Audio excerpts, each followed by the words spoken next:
మన ఇల్లు దేవుని మహిమతో ఎలా నింపబడాలి? ఆదిమ క్రైస్తవ సంఘాల్లో ఇది ఒక సజీవమైన వాస్తవం. ఆదిమ క్రైస్తవ సంఘాల్లో విశ్వాసులు గుంపులుగా ప్రార్థిస్తూ ఇంటిని కేవలం నివసించే ప్రదేశంగానే కాదు, దేవుని మహిమ నింపబడే పవిత్ర స్థలంగా మార్చారు. ప్రార్థనా మందిరాలుగా మారిన గృహాలు. మార్కు తల్లి అయిన మరియ ఇల్లు. పేతురు జైల్లో ఉన్నాడు. సంఘమైతే అతని కొరకు అత్యాశక్తితో దేవునికి ప్రార్థన చేయుచుండెను. ఆ ప్రార్థనలకు జవాబుగా ప్రభు దూత వచ్చి పేతురును విడుదల చేసెను. పేతురు చెరసాల నుండి విడుదలయ్యాక మార్కు తల్లి అయిన మరియ ఇంటికి వెళ్ళెను. అక్కడ అనేక మంది కూడి ప్రార్థన చేస్తున్నారు. అత్యవసర పరిస్థితుల్లో, కష్ట సమయాల్లో వారి ఇల్లు ఒక ఆశ్రయంగా, ప్రార్థనా మందిరముగా మారింది. అది కేవలం 4 గోడలు కలిగిన ఇల్లు మాత్రమే కాదు, దేవుని సన్నిధి నిండిన ఆలయం. లూదియా ఇల్లు. ఐరోపాలో సువార్త అడుగుపెట్టిన తొలి ప్రదేశం ఫిలిప్పి. ఐరోపాలో మొట్టమొదటిగా మారుమనసు పొందిన కుటుంబం లూదియా కుటుంబం.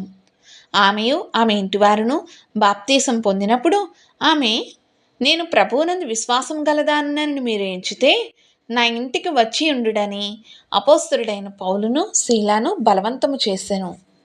ఆమె ఇల్లు ఫిలిప్పీలో ఒక సంఘంగా మారిపోయింది. ఆమె హృదయం తెరిచినట్లే ఆమె ఇంటి తలుపులు కూడా తెరిచింది.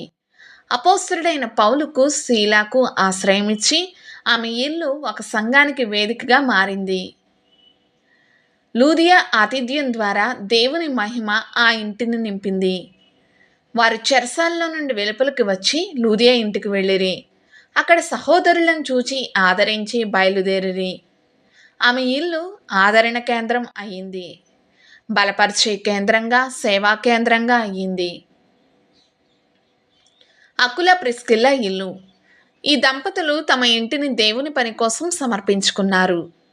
వీరు ఎక్కడికి వెళ్ళినా అక్కడ వారి ఇల్లు ప్రార్థనా మందిరంగా ఉండేది. కొరింథీలో పౌలు వారితో కలిసి ఉన్నప్పుడు అక్కడ పరిచర్య జరిగింది.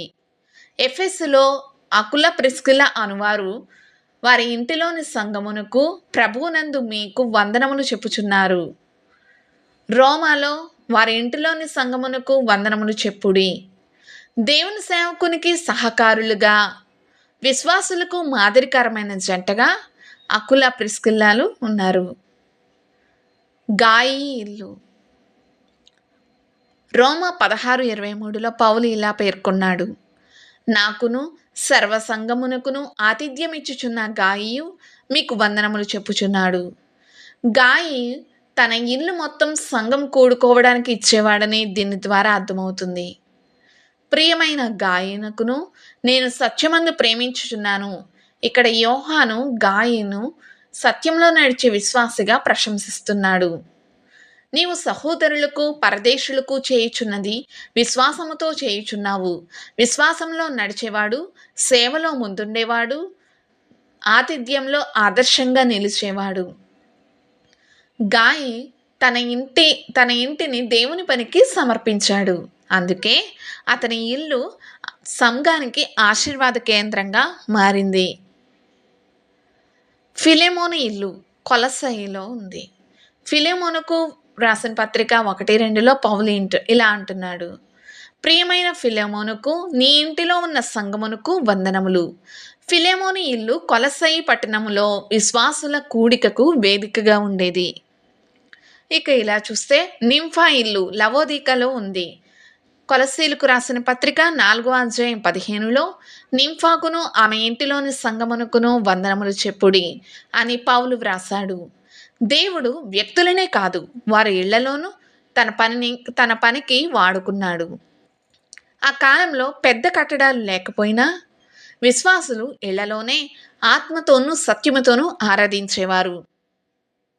తమ సొంత ఇళ్లను దేవుని మందిరాలుగా మార్చడం అనేది వారి భక్తికి మరియు త్యాగానికి నిదర్శనం. నేటి బిజీ ప్రపంచంలో ఇది కష్టం అనిపించవచ్చు. కుటుంబ ప్రార్థనలు, బైబిల్ పఠనాలు, కలిసి దేవుణ్ణి స్తుతించడం ఇవన్నీ పాతకాలపువి అని కొందరు అనుకొనవచ్చు. కానీ ఈనాటి ఒత్తిడి, ఒంటరితనం మధ్య మన ఇళ్లకు దేవుని సన్నిధి ఎంత అవసరమో ఆలోచించండి. మీ ఇల్లు ఒక ఆధ్యాత్మిక ఆశ్రమంగా మారితే మీ కుటుంబం మరింత బలపడుతుంది. మీ పిల్లలు దేవుని ప్రేమలో ఎదుగుతారు. దేవుని సన్నిధి మన ఇంటిలో ఉంటే అది మన హృదయంలో దేవుడు నివసిస్తాడు. ఆయన మన ఇళ్లలో కూడా నివసించాలని కోరుకుంటున్నాడు. పెద్ద మందిరాలు ముఖ్యమే, కానీ మన సొంత ఇల్లు దేవుని మహిమతో నింపబడాలి. ఒక ప్రార్థనా మందిరంగా మారినప్పుడు కలిగే ఆశీర్వాదం అద్భుతమైనది. ఆదిమ సంఘాల ఆశీర్వాదం మీ ఇంటిని కూడా నింపాలని కోరుకుంటున్నాము. ఈరోజు మీ ఇల్లు దేవుని మందిరంగా మారడానికి మీరేం చేస్తారు? మీ ఆలోచనలను కామెంట్స్లో పంచుకోండి. ఈ వీడియో మీకు నచ్చితే లైక్ చేయండి, షేర్ చేయండి. మరియు మరిన్ని స్ఫూర్తిదాయకమైన వీడియోల కోసం మా ఛానల్కు సబ్స్క్రైబ్ చేసుకోండి. దేవుడు మిమ్మల్ని దీవించునుగాక. ఆమేన్.